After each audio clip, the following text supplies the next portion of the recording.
કન્યા રાશિના જાતકો 1 મેથી 10 મે સુધી મે મહિનાની શરૂઆત કેવી રહેશે? તમે તમારા જીવનમાં દરેક જગ્યાએ પૂર્ણતા શોધો છો, પરંતુ આ 10 દિવસ દરમિયાન કંઈક એવું બનશે જે તમારા નિયંત્રણની બહાર હશે. પરંતુ ચિંતા કરશો નહીં, કારણ કે આ તમારી સફળતાની ચાવી હશે.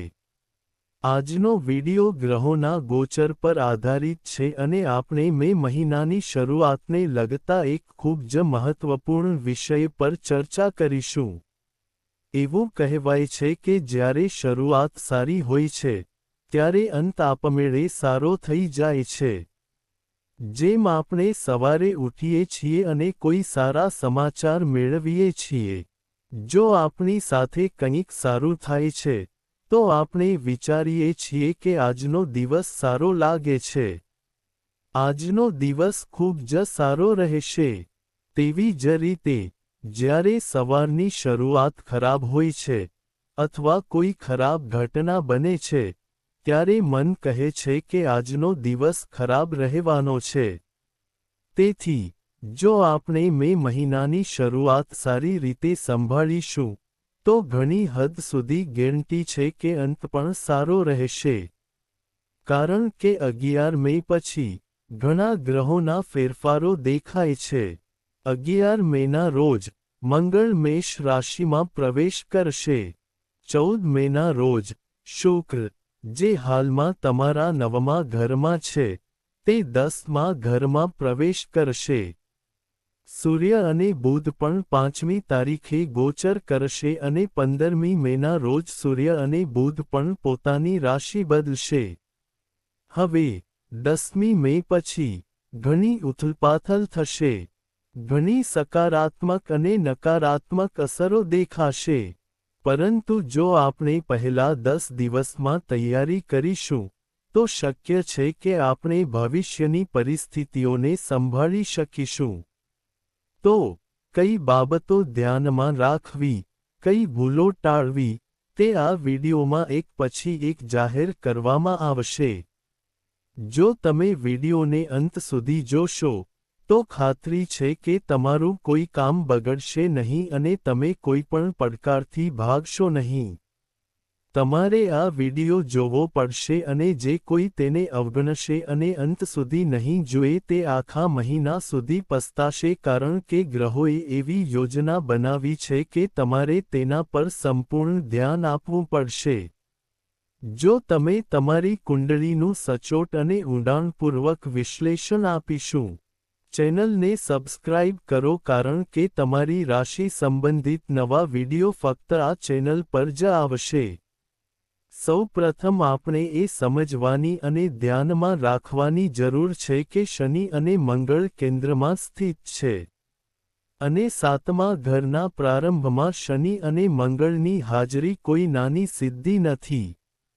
7મું ઘર આપણા લગ્ન જીવનનું પ્રતિનિધિત્વ કરે છે. તે આપણા જીવનસાથીનું પ્રતિનિધિત્વ કરે છે. તે આપણા વ્યવસાયિક ભાગીદાર સાથેના આપણા સંબંધનું પ્રતિનિધિત્વ કરે છે.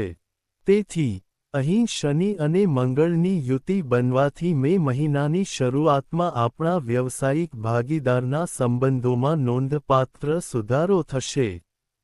તમે સાથે મળીને સારો વ્યવસાય બનાવશો. સારી ભાગીદારી બનશે, વિશ્વાસ બંધાશે અને તમને મોટી સફળતા મળશે.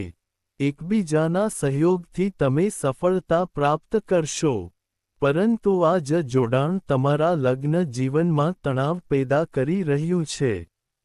તેનો અર્થ એ છે કે શનિ 7મા ભાવથી તમારા લગ્ન જીવનમાં સમસ્યાઓ ઊભી કરી શકે છે. અચાનક શંકા, વસ્તુઓ પર શંકા કરવાથી સંબંધોમાં ખલેલ પડશે. આ સાથે, મંગળ જે ઉગ્રતા લાવવા, વ્યક્તિને આક્રમક બનાવવા માટે જાણીતો છે, તે અહંકાર લાવી શકે છે. હું જ એકલો છું જે સાચો છું. આ લાગણી પણ આવી શકે છે. મે મહિનાની શરૂઆતમાં કન્યા રાશિના લોકોને એક સારા સમાચાર અને એક ખરાબ સમાચાર મળશે. તમારા વ્યવસાયિક ભાગીદાર સાથેના તમારા સંબંધોમાં સુધારો થવાનો છે.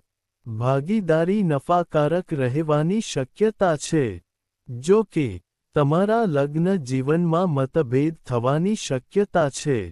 તેથી, બોલતા પહેલા કાળજીપૂર્વક વિચારવું અને ક્યારેક શાંત રહેવું શ્રેષ્ઠ છે, કારણ કે શનિ અને મંગળ કેન્દ્રમાં એકસાથે બેઠા છે. બીજું, રાહુ તમારા છઠ્ઠા ભાવમાં છે.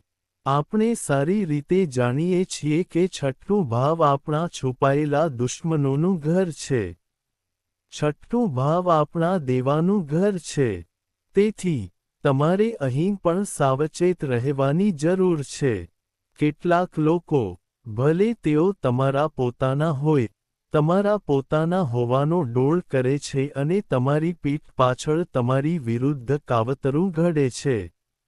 રાહુ તેમને આગળ લાવવાનો છે. આનો સીધો અર્થ એ છે કે મે મહિનાની શરૂઆતમાં, કેટલાક લોકોના રહસ્યો જાહેર થશે જે તમારા માટે યોગ્ય ન હતા. કેટલાક લોકો જે તમને આખા મહિના દરમિયાન ધમકી આપતા હતા તે ખુલ્લા પડશે. તેથી, રાહુ તમને આ રીતે મદદ કરશે. તમે તમારા છુપાયેલા દુશ્મનો પર પ્રભુત્વ મેળવશો. પરંતુ માફી માંગવાનું ધ્યાન રાખશો નહીં. જે કોઈ તમને છેતરે છે તેના પર વિશ્વાસ ન કરો. કારણ કે રાહુનું કામ મૂંઝવણ ઊભી કરવાનું, તમને ખલેલ પહોંચાડવાનું અને મૂંઝવણ ઊભી કરવાનું છે. હવે, શક્ય છે કે તમે કોઈને દગો આપ્યો હોય. મેં એક વ્યક્તિને પકડી અને વિચાર્યું, આ વ્યક્તિ મારા માટે યોગ્ય નથી. તે મને છેતરપિંડી કરી રહ્યો છે. હવે રાહુ એવો ભ્રમ પેદા કરશે કે આ વ્યક્તિ મારી પોતાની છે. હું ઓછામાં ઓછી એક વાર તેના પર વિશ્વાસ કરી શકું છું. યાદ રાખો, લીમડાના ઝાડને દૂધથી પાણી આપો. તેને ખાંડથી પાણી આપો. તે તેની કડવાશ છોડશે નહીં. તેવી જ રીતે, જો દુષ્ટ લોકો તમને એકવાર દગો આપે અને તમે તેમને માફ કરી દો, તો એવું ન વિચારો કે તેઓ સુધરી ગયા છે. તેઓ ફરીથી દગો કરશે. તેથી, તમારે ખાસ કાળજી રાખવી પડશે કે કેટલાક લોકો ખુલ્લા પડી જાય. તેમના પર ફરીથી આરોપ મૂકવામાં આવે. તેમના પર વિશ્વાસ ના કરો. ફક્ત થોડા સાવધ રહો. કન્યા રાશિના જાતકો, મે મહિનાની શરૂઆતમાં તમારી સાથે જે ઘટના બની શકે છે તે આ છે. અમારી વાત ખૂબ ધ્યાનથી સાંભળો. સૂર્ય અને બુધ તમારા 8મા ભાવમાં સાથે બેઠા છે. તેથી કેટલીક અણધારી ઘટનાઓ બની શકે છે.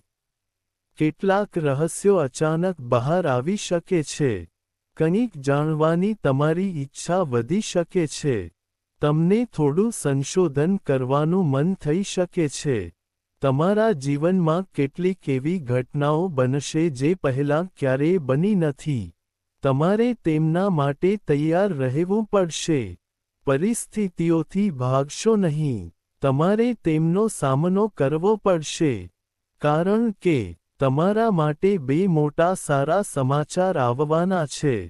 અને તે બે સારા સમાચાર તમારા 9મા અને 10મા ભાવથી દેખાઈ રહ્યા છે. શુક્ર તમારા 9મા ભાવમાં છે, અને ગુરુ 10મા ભાવમાં છે. 9મો ભાવ નસીબનું પ્રતિનિધિત્વ કરે છે. 10મો ભાવ કારકિર્દીનું પ્રતિનિધિત્વ કરે છે. તમે ભાગ્ય અને કારકિર્દીનો એક અનોખો સંગમ જોશો. સ્પર્ધાત્મક પરીક્ષાઓની તૈયારી કરતા વિદ્યાર્થીઓ માટે, શુક્ર તેમના ભાગ્યને વધારશે, અને ગુરુ 10મા ભાવથી કારકિર્દીમાં સફળતા પ્રદાન કરશે. મે મહિનાની શરૂઆતમાં, ગુરુ ભાગ્યનો કારક છે. જ્યારે આપવાની વાત આવે છે, ત્યારે તે તેમના ભાગ્યને તેજસ્વી બનાવે છે. અને શુક્ર પહેલાથી જ ભાગ્યનો કારક છે. જો તમે 9મા ભાવમાં છો, તો વિદ્યાર્થીઓ માટે આ સમય ખૂબ જ સારો છે. વધુમાં, જો તમે ઇન્ટરવ્યૂ માટે જઈ રહ્યા છો, તો તે ખૂબ જ સારો રહેવાની શક્યતા છે. જો તમે લાંબા સમયથી મંદીનો અનુભવ કરી રહ્યા છો, તો આ સમય વ્યવસાયિકો માટે નવા ઓર્ડર લાવશે. તે નવા ગ્રાહકો લાવશે, અને જો નોકરીની સંભાવનાઓ અટકી ગઈ હોય, અને તમે તે જ સ્થિતિમાં અટવાઈ ગયા હોવ, તો મે મહિનામાં તમારી પાસે આગળ વધવાની તક હશે. શરૂઆત સતત થઈ રહી છે. એવી શક્યતા છે કે તમને નસીબ તમારા પક્ષમાં મળશે, સાથે સાથે કારકિર્દીમાં નોંધપાત્ર વધારો પણ મળશે. તે આવશે.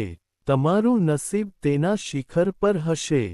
પણ ભયની ઘંટડીઓ ક્યાં વાગી રહી છે? અમારી વાત ખૂબ ધ્યાનથી સાંભળો. કેતુ 11મા ભાવમાં બેઠો છે. માફ કરશો, કેતુ 12મા ભાવમાં બેઠો છે અને 12મું ભાવ ખર્ચનું પ્રતિનિધિત્વ કરે છે. ખર્ચ નુકસાનનું પ્રતિનિધિત્વ કરે છે. કેતુની હાજરી ત્યાં કેતુ છે જે આક્રમકતા માટે જાણીતો છે. તેનો સીધો અર્થ એ છે કે અહીંથી તમારે તમારા ખર્ચાઓ પ્રત્યે ખૂબ કાળજી રાખવી પડશે. તમારું પાકીટ ખલેલ પહોંચાડી શકે છે. પૈસા ક્યાંક પડી શકે છે. આ સાથે, જ્યાં તમે રોકાણ કરો છો ત્યાં નુકસાન થઈ શકે છે. અથવા જો તમે કોઈને પૈસા ઉધાર આપો છો, તો તે પૈસા પણ ડૂબી શકે છે. મે મહિનાની શરૂઆતમાં, અમે તમને કહ્યું હતું કે આપણે શરૂઆતનું ધ્યાન રાખવું પડશે. જો શરૂઆતનું ધ્યાન રાખવામાં આવે તો અંત આપમેળે યોગ્ય રહેશે. તેથી શરૂઆતમાં, તમારે કોઈને પૈસા ઉછીના ન આપવાનું ધ્યાન રાખવું પડશે કારણ કે તે અહીંથી પાછા નહીં આવે.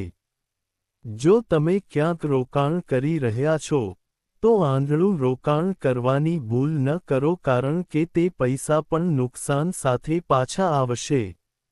12મું ઘર ખર્ચનું ઘર છે. તે ખર્ચનું ઘર છે.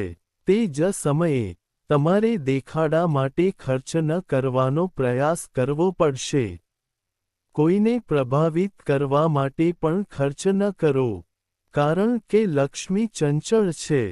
તે તમારા હાથમાંથી ખૂબ જ ઝડપથી સરકી જાય છે. પરંતુ જ્યારે કમાણીની વાત આવે છે, ત્યારે તમારે પરસેવો પાડવો પડે છે. એટલા માટે ગુરુ અને શુક્ર મળીને તમને લાભ આપી રહ્યા છે. આપણે પહેલા 10 દિવસ વિશે વાત કરી રહ્યા છીએ. તે પછી, વધુ તકો ઊભી થશે. શુક્ર 14 મેના રોજ અહીં પણ પહોંચશે. આપણે આખા માસિક કુંડળીના વિડીયોમાં આ વિશે વાત કરી હતી. હમણાં આપણે પહેલા 10 દિવસ વિશે વાત કરી રહ્યા છીએ. તેથી, તમારે કેતુથી થોડું સાવચેત રહેવું જોઈએ. અહીં ખર્ચ વધવાનો છે. તમારા લગ્ન જીવનમાં અહંકારનો સંઘર્ષ થવાનો છે. તેથી, તમારે તમારામાં અહંકાર ન રાખવો જોઈએ. તમારી જાતને એકતામાં રાખો. તમારે એવું વ્યક્તિત્વ વિકસાવવાની જરૂર છે જે સંપૂર્ણપણે સાદગીપૂર્ણ હોય. ભલે કોઈ તમને ખોટું કહે, પણ તમારે કંઈ ખોટું ન કહેવું જોઈએ. આ તમારા માટે કસોટીનો સમય છે. આ સમય દરમિયાન તમે જેટલી વધુ ઊર્જાથી ભરપૂર રહેશો, તેટલી વધુ સકારાત્મક ઊર્જા તમે તમારી અંદર રાખશો, તેટલી વધુ તમારી કારકિર્દી ખીલશે, તેટલી વધુ તમે પ્રગતિ કરશો અને તમારા સંબંધો સુધરતા રહેશે. તમારા વ્યવસાયિક ભાગીદાર સાથે પણ સારી તકો ઊભી થઈ રહી છે. જો કે, રાહુ મૂંઝવણ પેદા કરશે. તમારે ફક્ત એ યાદ રાખવાની જરૂર છે કે જે ખોટું છે તે ખોટું છે. જો છુપાયેલા દુશ્મનો બહાર આવે છે, તો તમારે તેમને માર્ગ પરથી દૂર કરવા જોઈએ. તમારે તેમના પર કાબૂ મેળવવો જોઈએ. તમારે ઓછા પ્રમાણમાં વાતચીત કરવી જોઈએ. આવા કેટલાક લોકોના રહસ્યો ખુલ્લા પડવાના છે. આ વાત પર ખાસ ધ્યાન આપો. હવે અમે તમને 2 ઉપાયો જણાવવા માંગીએ છીએ. આ બે ઉપાયો આ ગ્રહોના દુષ્પ્રભાવને દૂર કરવા માટે કામ કરશે. તે બે ઉપાયો કયા છે? અમારી વાત ખૂબ ધ્યાનથી સાંભળો અને જો તમને હજુ સુધી વિડિયો પસંદ ન આવ્યો હોય તો તેને લાઇક કરો. તમારી એક લાઇક આપણને અપાર હિંમત અને પ્રેરણા આપે છે. જે કોઈ પણ સાચા હૃદયથી કોમેન્ટ બોક્સમાં રાધે રાધે લખશે તેને આજે રાધે રાનીની કૃપાથી ચોક્કસ મળશે. પહેલો અને સૌથી મહત્વપૂર્ણ ઉપાય તમારા માટે હશે. જો તમે ઈચ્છો છો કે શનિ અને મંગળ એક સાથે આવે અને તમારા લગ્ન જીવનમાં ખુશી લાવે.